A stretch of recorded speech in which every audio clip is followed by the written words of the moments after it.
नमस्कार दोस्तों, स्वागत है आप सभी का हमारे इस चैनल गरुड़ धर्मार्थ पर। दोस्तों, अगर आप भी अपनी लाइफ में कुछ नया सीखने की चाह रखते हैं तो इस चैनल को अभी सब्सक्राइब कर लें। दोस्तों, 2024 में 1 जनवरी के दिन यदि आप यह उपाय कर लेते हो तो यकीन मानिए आप पर मां लक्ष्मी की कृपा होगी और आप धनवान बन जाओगे। आप धनवान ना बने तो फिर कहना। दोस्तों, बस जो उपाय आपको बताए जाए वह उपाय कर लेना। तो चलिए जानते हैं। नए वर्ष के पहले दिन चुपचाप गाय को खिला दे। यह एक छोटी सी चीज, कंगाल भी होंगे करोड़पति और मिलेंगे सभी संकट और कष्टों से मुक्ति, मृत्युदंड, पितृदोष तुरंत होगा समाप्त। पूरे वर्ष आप भरे रहेंगे।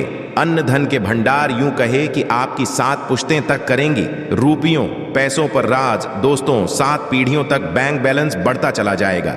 सभी दुख, दर्द, संकट, कष्ट हैं वह दूर हो जाएंगे और सभी सुख आपके कदमों में आ जाएंगे। सभी सुख आपके कदम चूमेंगे यदि आप ये एक छोटी और खास चीज चुपचाप गाय को खिला देते हैं तो तत्काल गरीबी आपके जीवन से खत्म हो जाएगी। यूं कहे रंक से राजा बन जाता है और 33 कोटि देवी देवताओं को धारण करने वाली गौ माता की भी कृपा व्यक्ति पर आजीवन बरसती है। व्यक्ति के घर में कभी भी अन्न धन वस्त्र कमी नहीं होती। अन्न धन के भंडार व्यक्ति के घर में भरे रहते हैं। व्यक्ति के जीवन से तत्काल गरीबी समाप्त हो जाती है। तो दोस्तों, कौन कौन से वे गाय से जुड़े खास और महत्वपूर्ण उपाय हैं जिन्हें यदि आप 2024 के पहले दिन कर लेते हैं तो दोस्तों यकीन मानिए आपके घर में अन्न धन के भंडार सदैव भरे रहेंगे। जो भी जीवन दुख, दर्द, संकट, कष्ट है वह सभी दूर हो जाएंगे। इस वीडियो में हम आपको उसी एक खास और महत्वपूर्ण चीज के बारे में बताएंगे जो कि आपको नए वर्ष के दिन गाय को जरूर खिलानी है। तो दोस्तों, अपने फायदे के लिए पूरा वीडियो देखना। यदि आज की इस वीडियो को आपने बीच बीच में से देखा, काट कर देखा, तो यकीन मानिए जीवन में आपको कभी सफलता हासिल भी नहीं होगी, क्योंकि इस वीडियो में आपको कुछ ऐसे अचूक उपाय गाय से जुड़े बताने वाले हैं जिन्हें करने आपके जीवन के जो भी दुख, दर्द, संकट हैं या कामयाबी होने में कोई बाधाएं आ रही हैं, सभी से छुटकारा मिलने वाला है। यूं कहें कि आपके जीवन में अपार धन, सुख, संपत्ति की प्राप्ति हो जाएगी। कभी भी धन से संबंधित परेशानी नहीं रहेगी। आर्थिक स्थिति आपकी प्रबल हो जाएगी। धन प्राप्ति के योग्य बन जाएंगे और जीवन में सदैव अन्न धन के भंडार आपके घर में भरे रहेंगे। अन्न धन वस्त्र कभी कमी नहीं होगी आपके घर में। दोस्तों, आज की वीडियो को पूरा देख कर जाना यदि आप चाहते हैं आपके और आपके परिवार पर सदैव गौ माता की कृपा बरसे, आपके पितरों की कृपा बरसे, देवी देवताओं की कृपा बरसे। तो दोस्तों, वीडियो को पूरा देख कर जाना बहुत ही फायदेमंद वीडियो है। पूरे 500 सालों के बाद ऐसे दुर्लभ संयोग में है। तो पूरा वीडियो देख कर जाना यदि आप लाभ हासिल करना चाहते हैं और 7 पीढ़ियों तक कभी कोई किसी तरह की कमी ना हो, ये सब चाहते हैं तो वीडियो को पूरा देख के जाना। बहुत ही लाभप्रद वीडियो है आपके लिए। दोस्तों, वीडियो को आगे शुरू करें। सबसे पहले तो आप थोड़े से रिक्वेस्ट करते हैं, वीडियो को लाइक कर देना और कमेंट्स बॉक्स में सच्चे दिल से जय गौ माता जरूर लिख देना, जिस माता की कृपा आपके और आपके परिवार के ऊपर सदैव बरसती रहे। और ज्यादा से ज्यादा वीडियो को शेयर जरूर करना, ज्यादा से ज्यादा अपने दोस्तों में, ताकि और लोग भी इस वीडियो के माध्यम से लाभ हासिल कर सके। इन उपायों को करने से अपने जीवन में सदैव धन, सुख, संपत्ति की प्राप्ति कर सके। तो शेयर करना न भूले इस वीडियो को, जिससे और लोगों का भी भला हो आपको बता दें। इस दिन तीर्थ स्नान करना बहुत ही फलदायी समझा गया है। यदि कहीं तीर्थ स्थान पर पवित्र नदी में स्नान करना संभव ना हो तो आप क्या करें, घर पर ही नहाने वाले पानी में गंगा जल की कुछ बूंदें डालकर स्नान कर लें। और साथ ही साथ यदि आप स्नान आदि से निर्वत हो जाएं, सर्वप्रथम तो अपने घर के पूजा स्थान को साफ कर वहां पूजा पाठ करें। आप और के निमित्त तर्पण, पिंडदान, जो आपसे बने अन्न धन वस्त्र दान जरूर करें। और नए वर्ष के पहले दिन दान करने से सभी मनोकामनाएं पूर्ण हो जाती हैं। नए वर्ष के पहले दिन विशेषकर पूर्वजों की पूजन के लिए बहुत ही शुभ फलदायी समझा गया है। नए वर्ष के दिन और इस दिन समझा जाता है अर्पण पिंड दान करने से पूर्वजों की आत्मा को शांति मिलती है। और उनको मोक्ष मिलता है। और आपको बता दें इस बार जो इस दिन पितृपूजा के साथ साथ हनुमान जी, मंगल देवता और भगवान शनि देव की भी पूजा अवश्य करनी चाहिए। आपको बता दें कि इस दिन यदि आप हनुमान जी और मंगल देवता भगवान शनि देव की पूजा करते हैं तो मंगल का ग्रह जनित दोष भी दूर हो जाता है। व्यक्ति के जीवन में धन, सुख, संपत्ति की प्राप्ति हो जाती है। समस्त मनोकामना व्यक्ति की पूर्ण हो जाती है। और दोस्तों, साथ ही साथ अब बात करें आपको दिन, मतलब ये जो नए वर्ष का दिन है, इस दिन आपको एक उपाय तो अवश्य करना है। गाय का उपाय से पहले एक उपाय आपको बता दें, इस उपाय को अवश्य करें। क्या करें कि शाम के समय पीपल के पेड़ के नीचे आपको सरसों का चौमुखी दीपक, आटे का दीपक बनाना है। चौमुखी, उसमें आपको कलावे की बाती लगाकर सरसों के तेल का दीपक जला देना है। आटे का तक बनाएं, चौमुखी तेल डालें, उसमें बाती डालें, लाल वाली कलावे की दीपक जला दें। 4-4 बाती लगाकर चारों दीपक, मतलब 4 भाग उसके बन जाए। हर एक भाग को जलाएं और बीच में 2 फूल वाले लौंग भी डाल दें। फिर देखिए कैसे चमत्कार आपके जीवन में होता है। शाम के समय जलाकर उसे छोड़ें, मनोकामना मानकर। दोस्तों, 21 दिनों के अंदर आपकी वह मनोकामना पूर्ण ना हो जाए तो हमें बता देना। बहुत ही प्रभावशाली उपाय बताया मैंने आपको, बहुत ही दुर्लभ से युग में है। इस बार वर्षिया जो है तो उपाय को अवश्य करें। मंगलवारी उपाय बताया है, बहुत ही आपको लाभ देगा ये उपाय। और अब बात करें से जुड़े कौन कौन से उपाय आपको इस दिन, मतलब गाय से जुड़े, जिन्हें करने से व्यक्ति को 7 पीढ़ियों तक बैंक बैलेंस की कमी नहीं होती। दुख, दर्द, संकट, कष्ट दूर हो जाते हैं और सभी सुख व्यक्ति के कदमों में आ जाते हैं। कदम चूमते हैं सभी सुख और घर में अन्न धन के भंडार सदैव भरे रहते हैं, कोई कमी नहीं होती। किसी तरह कौन कौन से उपाय ध्यान से सुनना, जिस तरह बताएं उसी तरह इन उपायों को आपको करना है। तो चलिए शुरू करते हैं। कौन कौन से गाय से जुड़े उपाय हैं? प्रभावशाली चमत्कारिक उपाय है जो कि आपकी किस्मत को चमका देंगे। आपको लाभ शुरू करते हैं। दोस्तों, सनातन परंपरा में गाय, गंगा और गायत्री का बहुत ज्यादा धार्मिक महत्व है। मान्यता है कि गौ माता के शरीर पर 33 कोटि देवी देवताओं का वास होता है। गौ माता की एवं पूजा करने वाले जातक पर इन सभी देवी देवताओं की कृपा बरसती है। गौ सेवा से न सिर्फ इसके बल्कि पूर्व के भी दोष दूर हो जाते हैं।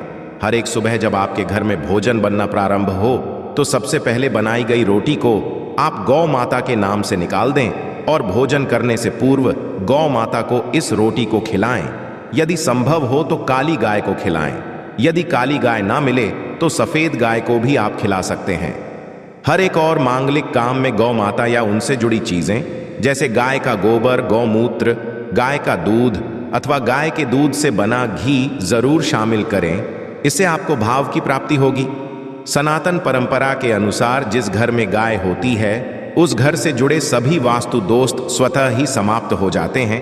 किसी भी पूजा में गाय से हासिल पंचमय युक्त विद्यार्थ का उपयोग अवश्य शामिल करें, क्योंकि पंचमियां के बिना कोई भी पूजा, पाठ और हवन सफल नहीं। या दोस्तों, गौ कृपा पाने के लिए प्रतिदिन, सप्ताह अथवा महीने में परिवार समेत एक बार गौशाला जाने का नियम अवश्य बनाएं और वहां गायों हरा चारा जरूर खिलाएं। इससे आपको शुभ फलों की प्राप्ति होगी और साथ ही साथ गौ सेवा और गौ पूजा से 9 ग्रह शांत हो जाते हैं और इनसे जुड़े 200 का निदान हो जाता है। गर्मियों में गौ माता को पानी पिलाए और सर्दी में गौ माता गुड़ जरूर खिलाए।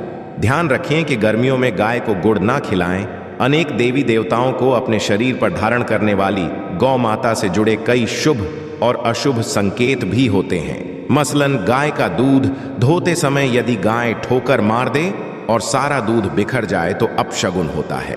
यदि कोई यात्रा पर निकल रहा हो और गाय अपने बछड़े को दूध पिलाती सामने आ जाए तो निश्चित रूप से जिस यात्रा के लिए आप निकले हैं वह यात्रा आप अवश्य ही सफल होगी और वह जिसके लिए आप निकले हैं वह अवश्य ही पूर्ण होगा। यात्रा पर जाते समय बाईं और गाय की आवाज आना और रात्रि में गाय की हुंकार करना भी शुभ होता है। दोस्तों, साथ ही साथ गाय के साथ आप भूल कर भी ये काम ना करें, अन्यथा मिलता है घोर पाप और जीवन भर की परेशानियां। जी हां दोस्तों, गाय को राष्ट्रीय पशु बनाए जाने और इन्हें मौलिक अधिकार दिए जाने की बात हो रही है, तो सवाल उठता है, गाय संस्कृत का अहम हिस्सा है, तब भी गाय के साथ लोग खराब व्यवहार कैसे कर लेते हैं। गाय दर दर भटकती रहती है, भरपेट, इन्हें चारा तक लोग नहीं देते। गाय जब तक दूध देती रहती है तो उनकी सेवा होती है, और जैसे ही देना बंद कर देती है तो लोग इन्हें उनकी किस्मत पर छोड़ देते हैं, सड़कों पर और गलियों में भटकने के लिए। ऐसे में गोवंशी जीवों को कोई डंडे मारता है तो कोई उन पर पानी डाल देता है, कभी वाहनों से कर लग जाती है तो कभी बीमार होकर बेचारी ये गाय दम तोड़ देती है। ऐसे में ज़रूरत है इन बातों को जानने की, गाय को लेकर शास्त्रों में क्या कहा गया है, गाय के साथ आपको कैसा व्यवहार करना चाहिए। क्या दोस्तों, गाय को कभी भी मारना पीटना नहीं चाहिए। शास्त्रों में माता का दर्जा दिया गया है। गाय को मारने वाला माता को मारने पीटने वाले के समान पाप का भाग्य समझा जाता है। नर्क लोक में वर्षों तक कष्ट भोगना पड़ता है, अगले जन्म पशु योनि में मिलता है। कथा है कि गौतम मुनि ने गलती से गाय को डंडा मार दिया था, जिससे गाय की मृत्यु हो गई थी, और इस पाप से मुक्ति के लिए इन्हें वर्षों तक तपस्या करनी पड़ी। भगवान श्री कृष्णा जी ने बैल स्वरूप में आए वृद्धाश्रम का वध कर दिया था, जिससे मुक्ति के भगवान श्री कृष्णा को संपूर्ण तीर्थों को एक कुंड में बुलाना पड़ा, और इस कुंड में स्नान से वह पाप मुक्त हो गए थे। ये दोस्तों साथ ही साथ पानी पी रही गाय को भगाते हैं, वे घोर पापी के भागी बनकर नर्क भोगते हैं, ऐसा पुराणों में बताया गया है। जबकि जो लोग गाय के लिए प्याऊ और चार बनवाते हैं वह महाभाग्यवान होते हैं। ऐसे लोग घोर पाप से मुक्त होकर स्वर्ग पा जाते हैं और बड़े ही धनवान कुल में जन्म लेकर सुख भोगते हैं, और साथ ही साथ आराम कर रही गाय को कष्ट देकर कभी भी उठाना नहीं चाहिए। कहते हैं कि स्थान पर गाय बैठी है, वहां से नकारात्मक ऊर्जा समाप्त हो जाती है। गाय के बैठने की जगह को जो लोग नियमित साफ रखते हैं वह जन्म में किए गए जाने अनजाने में पापों से मुक्ति हो जाती है और गोलोक में स्थान पाते हैं। गाय को डंडा मारकर उठाना, पानी डालकर उठाने से मनुष्य पाप का भागी बनता है और अगले जन्म में उसे दर दर भटकना पड़ता है। और साथ ही साथ शास्त्रों में बताया गया है कि गाय का दूध उसके बछड़े के लिए होता है। गाय के बछड़े से बचा हुआ दूध ही मनुष्य को लेना चाहिए, परंतु कुछ लोग एक बार गाय को दूध लेने बाद फिर से बछड़े के लिए बचा हुआ दूध भी धो लेते हैं। ऐसा करना घोर पाप कहा जाता है। ऐसे दूध को दोहाने वाला और ग्रहण करने वाला दोनों ही पाप के भागी बन जाते हैं।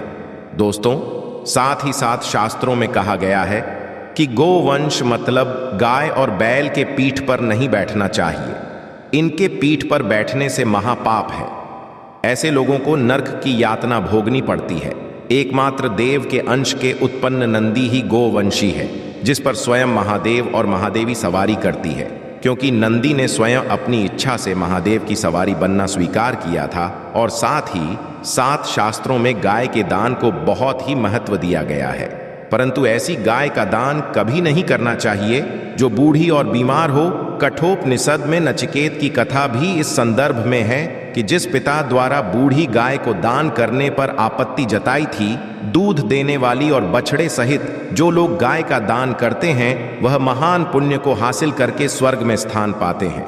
दोस्तों साथ ही साथ सूर्य, चंद्र, मंगल या शुक्र की युवती राहु से हो तो पितृदोष होता है। यह भी मान्यता है कि सूर्य का संबंध पिता से एवं मंगल का संबंध रक्त से होने के कारण सूर्य यदि शनि, राहु या के साथ स्थित हो या दृष्टि संबंधी हो तथा मंगल की युति राहु या केतु से हो तो पितृदोष होता है। इस दोष से जीवन संघर्षमय बन जाता है। यदि पितृदोष हो तो गाय को प्रतिदिन या किसी भी एकादशी को या किसी पूर्णिमा के दिन या अमावस्या या किसी भी खास दिन पर रोटी, गुड़, चारा आदि खिलाने से पितृदोष खत्म जाता है। साथ ही साथ देसी गाय की पीठ पर जो का खुद को बड़ होता है वह बृहस्पति गुरु है। अतः जन्म यदि बृहस्पति अपनी नीच राशि मकर में हो या अशुभ शिवलिंग में जा रहे हो और सामने से गौ माता आती हुई दिखाई दे तो गौ माता को अपनी दाहिनी ओर से जाने देना चाहिए। आपकी यात्रा अवश्य ही सफल होगी। और साथ ही साथ ये संकेत भी जान लें, यदि आप यात्रा पर जा रहे हैं और सामने आपके गाय पड़ जाएं अथवा अपने बछड़े को दूध पिलाती हुई सामने गाय दिखाई दे जाए तो समझ जाना कि वह यात्रा आपके लिए जरूर ही सफल होगी। और साथ ही साथ जिस घर में गाय होती है उसमें वास्तु दोष स्वतः ही खत्म हो जाता है। और साथ ही साथ आपको बता दें कि गाय को आप भी रोटी बनाएं प्रतिदिन ताजी रोटी ही बनाएं। गाय को यदि आपने रोटी बनाई है तो कोशिश करें कि उस रोटी को आप तुरंत ही गाय को दे दें। यदि आप उस रोटी को रख देंगे और उस रोटी को अगले दिन देंगे तो वह रोटी बासी मानी जाएगी। गाय को कभी भी बासी रोटी ना दें, इससे घर में नकारात्मक ऊर्जा वास करती है और जो भी काम आपके बनने वाले होंगे वह काम भी के बिल्कुल भी नहीं बनेंगे। इससे आपके घर में हमेशा दर्द देवता का वास रहेगा और आप जिस भी काम उस काम में आपको हमेशा असफलता ही हाथ लगेगी। इसलिए कोशिश करें गाय को रोजाना ताज़ी रोटी बनाकर खिलाएं और रोटी को बिल्कुल ना रखें। बासी रोटी गाय को न दें और साथ ही साथ सड़ी गली चीज़ें गाय को नहीं खिलानी चाहिए कि घर में कोई फल है, कोई सब्जी है, सड़ जाए तो लोग क्या करते हैं, गाय को देते नहीं, ऐसा नहीं करना चाहिए। ऐसा करने से यदि आप गाय को खिलाते हैं तो और आप पाप के भागी बन जाते हैं। आप बिल्कुल सड़ी गली चीज़ें गाय को न खिलाएं और साथ ही साथ आप आटे की 11 लोहियां बनाकर उनके ऊपर हल्दी लगाएं। इसके बाद को खिलाएं। हर एक लोहे को खिलाते समय गाय के सींगों पर आप हाथ फेरें, पीठ पर हाथ फेरें, मस्तक पर हाथ फेरें। माता गाय के आप चरणों के स्पर्श करें। या दोस्तों, ऐसा करने से कि समस्त काम बनने लगेंगे। जो दुख का समय चल रहा है वे भी खत्म होगा। आपके जीवन में खुशियां ही खुशियां होंगी और एक बार आप 7 बार गाय की परिक्रमा भी कर लें तो आपके समस्त काम होंगे। और साथ ही साथ आप गाय को जब भी रोटी दे, रोटी पर या तो आप थोड़ी हल्दी लगा लें या थोड़ा गुड़ रख लें। यदि गुड़ ना हो तो आप थोड़ा रख सकते हैं, थोड़ा घी रख सकते हैं। या दोस्तों, गाय को कभी भी सूखी रोटी ना खिलाएं। सूखी का मतलब गाय रोटी रखें, खिलाए, उस पर कुछ ना कुछ रख कर खिलाएं। हल्दी रख लें, गुड़ रख लें, मिश्री घी या जो भी रख लें, मतलब खाली रोटी नहीं खिलानी है। ध्यान इस बात का जब ही आपको शुभ फलों की प्राप्ति होगी। दोस्तों, ये थे गाय से जुड़े कुछ महत्वपूर्ण उपाय, कुछ बातें जिन्हें आपको ध्यान में अवश्य रखना चाहिए। आशा है कि आज की इस प्रस्तुति में बताई गई जानकारी आपको अच्छे से समझ आ गई होगी। वीडियो अच्छा लगा हो तो एक लाइक अवश्य कर दें। धन्यवाद वीडियो के अंत तक बने रहने के लिए।